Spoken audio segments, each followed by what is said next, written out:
Stop motion is like a digital flip book, I guess.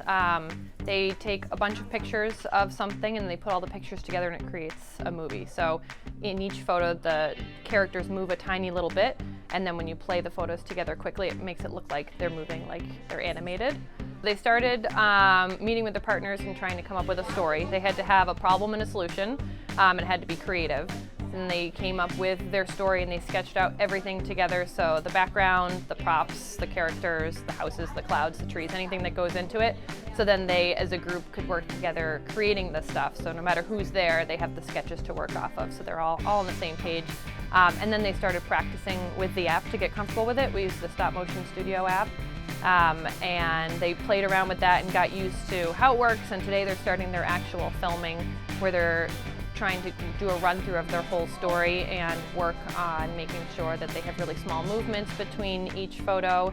Their hands aren't in the frames. They're telling their whole story, and then they're realizing, what they're missing and what they can add to it, and they go back and add more details, and then the finals will be tomorrow.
We have a lot of moving parts, and we don't want it like glitchy where like a robot. It's like they're like robots.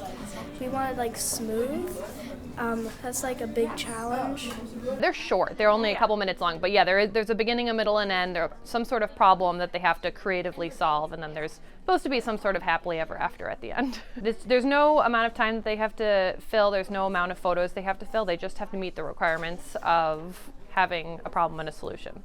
So some of them are quicker and some of them are longer. It allows sort of a challenge by choice situation, so that the kids who are really into it can get really into it, and the kids who aren't really into it can just kind of meet the requirements and get it done.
our story is, so we have a snowman and he's just like walking around a forest, and then the sun comes out and he starts to melt, and then Santa comes and he uses his magic wand and he zaps the sun and the sun explodes, and then everyone's happy. So because the holidays are coming up, a lot of them are holiday themed. We have one in the background that they have Santa who has a magic wand who's blowing up the sun.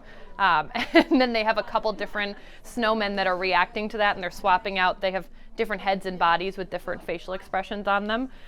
We have one behind us where there's an airplane that has a bird strike and the turkey gets blown out of the sky, and it's just, you know, every group is completely different, and some of them are very cutesy and some of them are wild, and they just they all have completely different stories.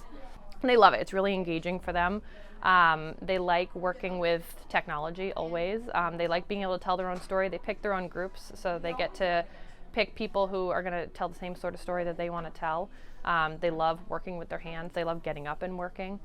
So it's a really different thing than what we do for any of the other projects.